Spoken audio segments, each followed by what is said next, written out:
back at it again, baby, and we got an interesting one. Let's dive in. Hold on to your wallets. We found out today the U.S. economy shrank by 1.5% in the first quarter of the year. Massive hit. The only time we saw our economy suffer a loss like this in the last 8 years was at the beginning of COVID, when literally the whole country was shut down. And now we have hiring freezes, layoffs, and gas prices hitting all-time highs on the regular, things that weren't even factored into the latest numbers. So get ready. The next quarter is setting up for a massive train wreck. And analysts are saying you can expect a shallow recession to follow. But if you ask this White House, you should be thanking them for all of their success. Most household balance sheets are strong and can provide some cushion for rising prices. I understand rising prices are painful. I understand that. But What the? These guys are nodding their heads yes to this bogusness.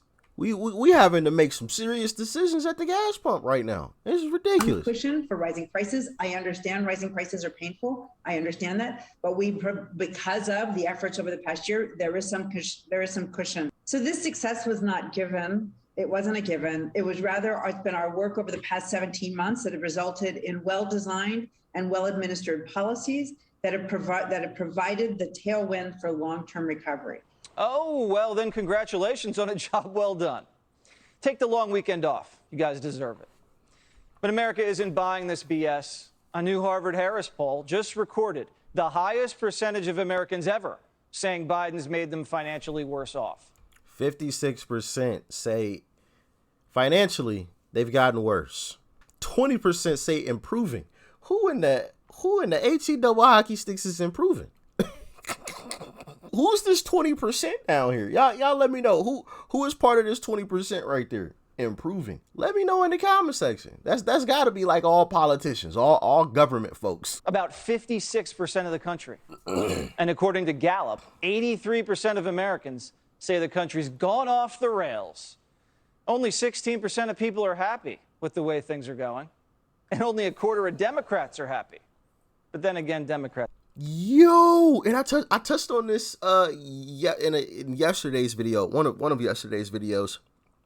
I said literally, if there was an election this year, like a presidential election this year, if a dog, literally a four-legged, furry animal, man's best friend, as they like to say, if a dog ran for president, it would win over Biden right now. That's how bad things have gotten. Are never happy.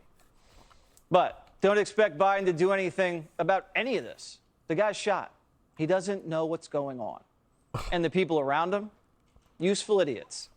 Guys like Fed Chair Jay Powell, who's on record admitting he doesn't know what he's doing. He's just sitting back and printing free money all the time. Fair to say you simply flooded the system with money. Yes, we did. That's another way to think about it. We did. Where does it come from? Do you just print it? We print it digitally. So we, as a central bank, we have the ability to create money. Yeah, that's how this guy handles all of our money. And Biden. Whoa. Somebody please tell me that was taken out of context. There's no way somebody that is in charge of this nation's money is just, we just print it digitally. We have the ability to do that. We just, I think we need some more cash. Dude. Explain, please. Biden just reappointed him to another term. It's no wonder we're screwed. And when the economy tanks, so do poll numbers, and it shows. Look, fresh numbers from Reuters today. Biden's approval rating just hit a new all-time low, 36%. Biden's not good at much, but he sure is good at breaking records. Monica Crowley is the host of the Monica Crowley podcast and a former assistant Treasury Secretary. So how bad is this, Monica? You've seen a lot of this. Yeah, this is catastrophic all around for Biden and his administration and Democrats in general, Jesse. We've got inflation running at a 40-year high. We've got gas prices that today hit another record high.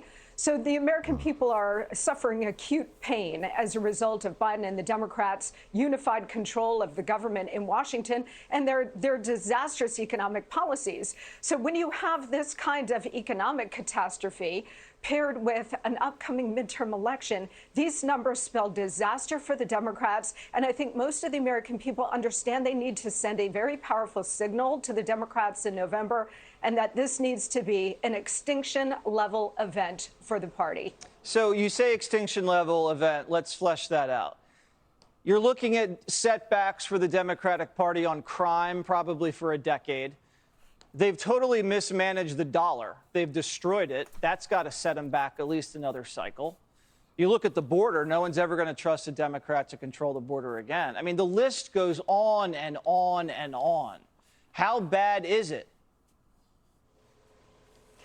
Well, it's really bad. I mean, some would say it's unprecedented in recent American history, Jesse. You know, when President Trump handed off this economy to President Biden in January of 2021, he hinted him the fastest economic recovery from any crisis on record. And in the last year and a half, the American people see what Joe Biden has actually done with that. He has torpedoed it. The problem here, I think, and I think most Americans now understand this, is that this is a deliberate destruction of the U.S. economy. This is a deliberate overwhelming of all of our systems, from the border to the military to illegal immigration to crime to cities in collapse. This is all by design, because if it what's happening to the military? Let me know in the comment section. She mentioned the military there in that talk right there. Of all of our systems, from the border to the military to illegal immigration to crime to cities in collapse. This is all by design, because if it weren't, Jesse, you would have a president who would understand and recognize failed policies, see that his poll numbers were crashing, and just out of simple political self-interest, wanting to preserve his and his party's political viability going forward, they would course correct. But there is no course correction, and that tells you that all of this is part of the fundamental transformation of the nation. People in this administration keep talking about the transition that we're experiencing in this economy. And yes, gosh golly, they understand that it's painful for now, but we're just in transition. But nobody is asking the question, transition to what? And it's away from individual freedom and economic liberty and toward a more collectivist Marxist model. That's what we're going through now, and that's what they are intent on. Their eyes are on that prize, and that's why they won't change course. You're right. Destroy the country and then transition it to a weak welfare state. We're watching it unfold. Thanks so much, Monica. Yeah. You bet. She pointed out, or they pointed out, something that we literally touched on just yesterday. If you haven't seen the KGB, I'll tell you the exact title, actually. KGB defector Yuri Bezmenov's warning to America. Go and check out that video after this. It'll set off some alarm bells after you watch that and you just heard what they said there at the end. This is all intentional, you know, and this whole time I've been trying to wrap my mind around what in the HE double hockey sticks is going on right now. I mean, literally everything is spiraling down with no sight to make a U-turn, where you don't see anywhere where anybody's making a U-turn. You know, just everywhere across the board. You look at everything and it's all to the crapper. Everything to the point where there are Democrats, lifelong Democrats, who have never voted Republican a day in their life. They are saying, I am done with the Democratic Party. I am voting Republican. 36% approval rate. 86% of Americans say we're going in the wrong direction.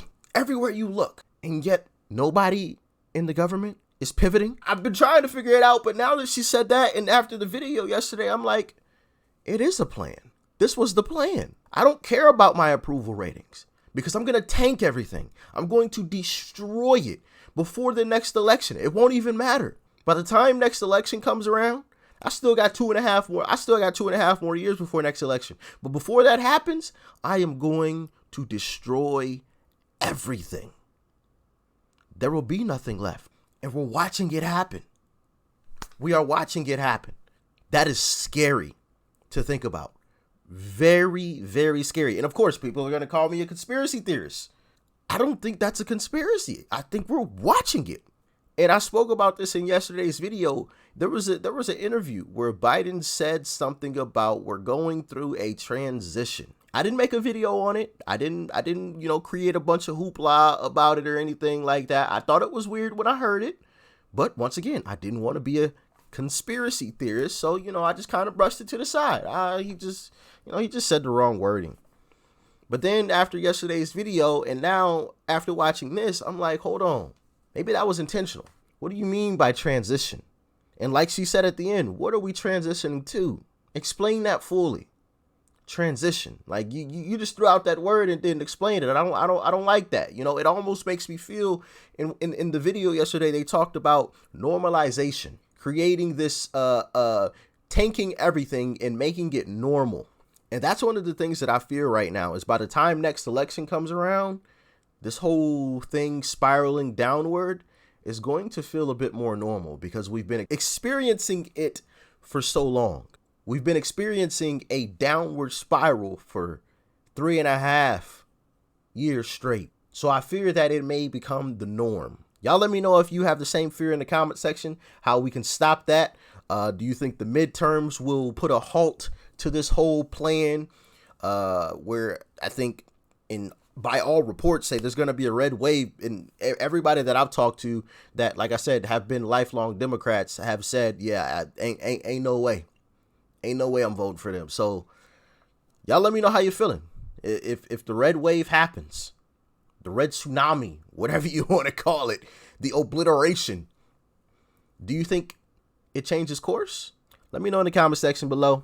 Like, share, comment, and of course, hit that subscribe button before you go. It's right up over there. Click that thing. And after you do that, check out that video too. You might like it. Peace and love. I'm out.